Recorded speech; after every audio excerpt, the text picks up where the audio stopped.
Hello everyone, and welcome back to Reverse Engineering Linux 32-bit applications. In this video, we're going to start talking about a new topic, and that new topic is kernel flaws. So you might say, kernel flaws? In Linux? Surely not. Well, there's always the possibility for problems in any piece of software. So when we look at kernel flaws in Linux, we have to first understand how Linux works, and we have to understand privileges and privilege rings. So modern processors support 4 privilege levels or rings. And these are rings 0 through 3. Now, Linux, unlike Windows, actually uses all of these rings. Windows, for whatever reason, uses 0 and 3. So they only use the extremes. However, Linux actually uses the hardware to its full extent. So on a Linux system, we have ring 0, which is the most privileged, and this is used by the operating system kernel. So this is sometimes referred to as running things in kernel mode. This is the most privileged mode of execution. The inner rings, rings 1 and 2, are used by device drivers. So you can have some device drivers that have a larger set of privileges and capabilities than others, and those would be in ring 1. And then we have ring 2 device drivers. Then finally, we have ring 3, the least privileged ring. And this is what is used by applications, and they are said to be running in user mode. Now, in order to switch between the rings, we have to make a system call. In the 32-bit world, this is done by performing an interrupt hex 80. So this is not the wrapper from dual car. This is a system call, which is, surprise, surprise, how he got his name. Now, most people would say his name is int80. We can argue about the fact that that's not technically correct, but that doesn't really matter for our discussion here. So in the 32-bit Windows world, you would make a system call. Here's the thing to understand about these system calls. In Windows, when I want to call an operating system function, I make a Win32 API call. This is an application programming interface call. I'm just calling a regular function. And then it does certain things. It probably, in many cases, will call an internal function, which is something that's running in ring 0. So Linux programs work a little bit differently. Instead of calling an API, they make a system call. So these system calls are a bunch of functions that run with elevated privileges, and they have a number associated with them. So I can say, please call function number 1 or 2, etc., etc. And I'll show you an example of this here in a little bit.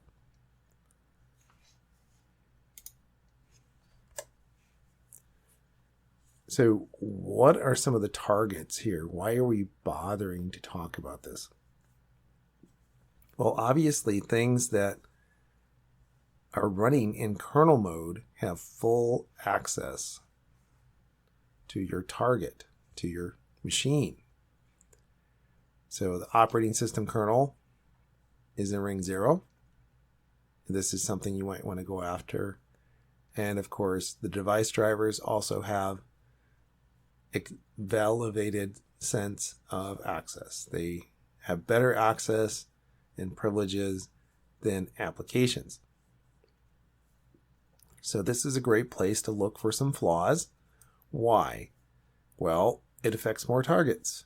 If I can find a flaw in the kernel, that will affect a lot more people than finding a flaw in a single app. Also will give me full access. If I look at the Linux kernel, there are millions of lines of code. I believe it's around 19 million lines at the moment. And that's a lot of code. It's also a situation where you have too many cooks. So you have 19 million lines of code, and a lot of people have written those lines of code.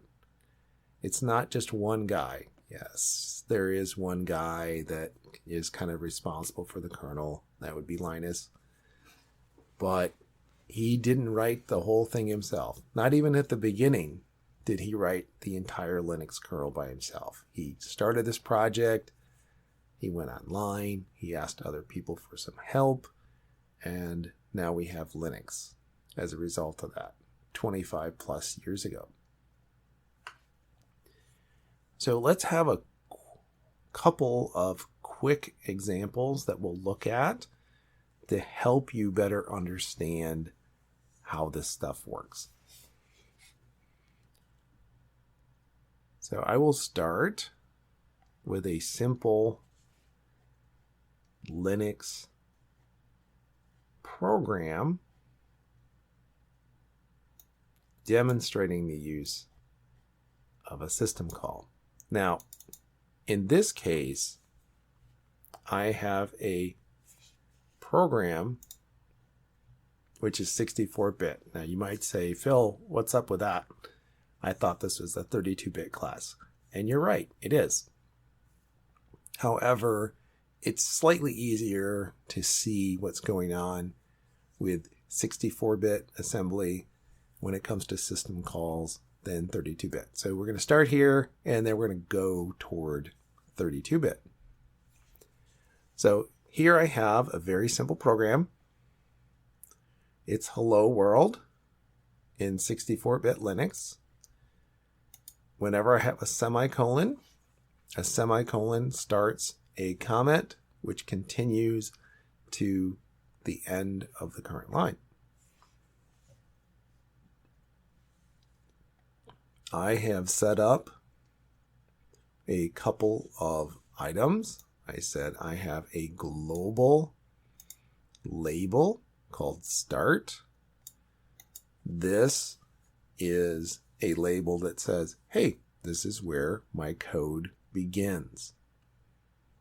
If you look back in some of the previous work that we've done, you will notice that we always have the start for the beginning of our program. This will be stored in the text section of our executable. And here it is. Here's my label, start. What I'm going to do in this very simple program is I'm just going to print out a small message on the screen, and that's it. I'm going to do this, however, using system calls. So in the 64-bit version of Linux, my system call number 1 is write. Write allows me to write things out to a file. And of course, in Linux, everything is a file. So I load up my system call number in this register, RAX. You might say, never heard of that. It's EAX 64 bits. So don't be bogged down with that. All of these registers, for the most part, will start with R. It's just the really expanded version of a register, if you want to think of it that way. So I put 1 in to this register that says I'm calling system call 1, which is write. I will put 1 into this register, RDI. This says my file handle is 1. So file handle is kind of like a pointer in a sense. It's just something that refers to a file. And standard out is file handle 1. Standard error would be file handle 2. And then any files that you opened would have a different number. Then to this third register, I will move my message, the address of the string that I'm going to output.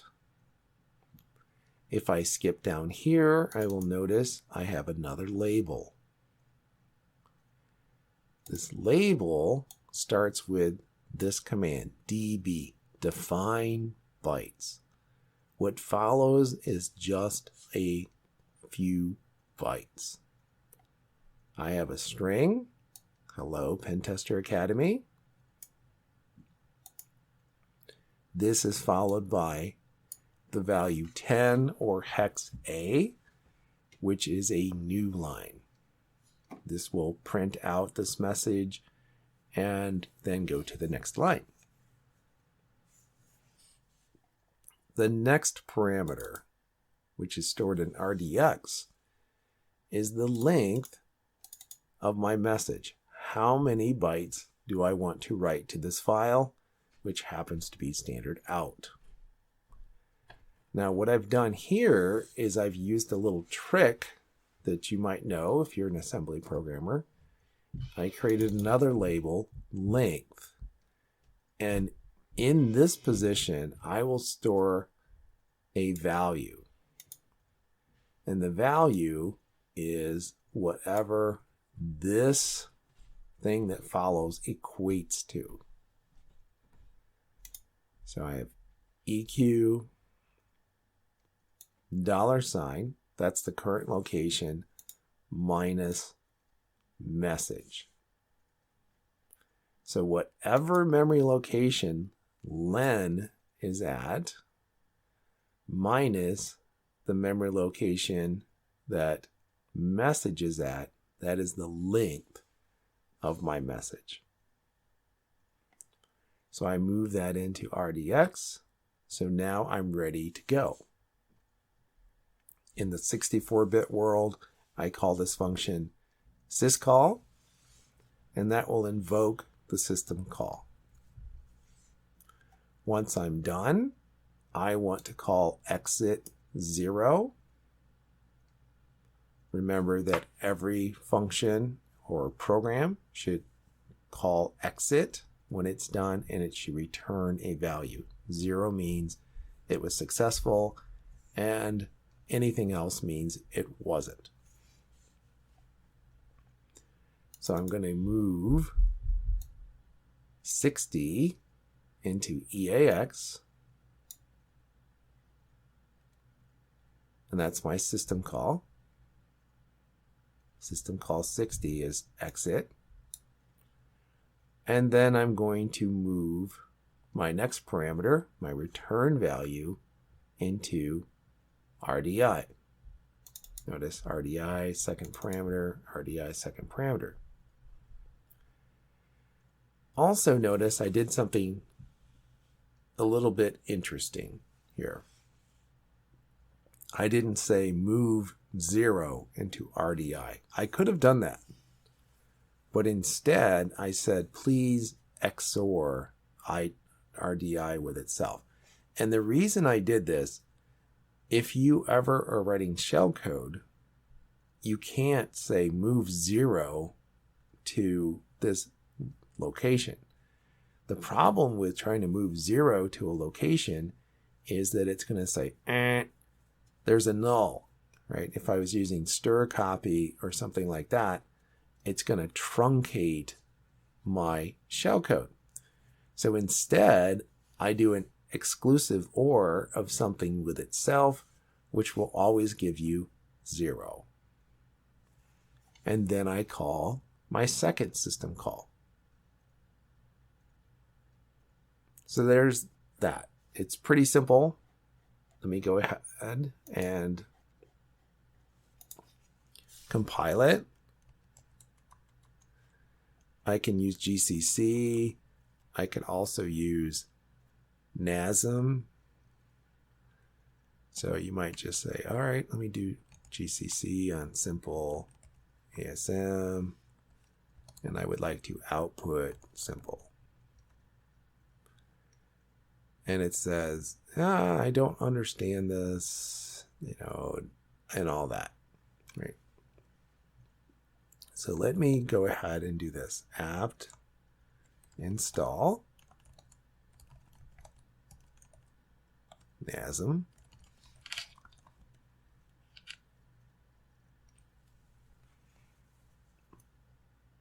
And this will just make my life a little bit simpler. So now I've installed NASM,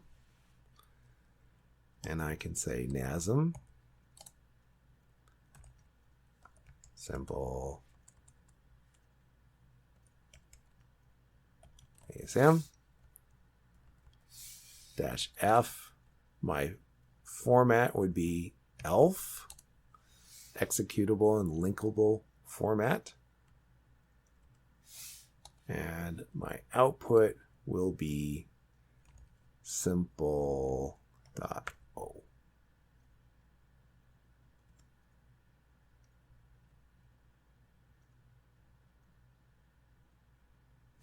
Sorry, I should have said ELF 64. That was my bad. And it said, hey, you've got 64-bit instructions, and you're trying to make a 32-bit application, which I didn't mean to. And now I can use the linker. I can link simple.o with my output being simple. And now if I run simple, it says, hello, Pentester Academy. So that is a very basic assembly program that shows you how to use system calls. And that kind of brings us to the close for this video. I just wanted to get you started on this process of understanding system calls and how they're relevant in Linux. In our next video, we'll actually look at the 32-bit version of our little program and talk a little bit more about that. Now, as a reminder, this video is one in a family of videos that we have here at Pentester Academy, your source for everything InfoSec. And I look forward to seeing you in this course or another course soon. See you then.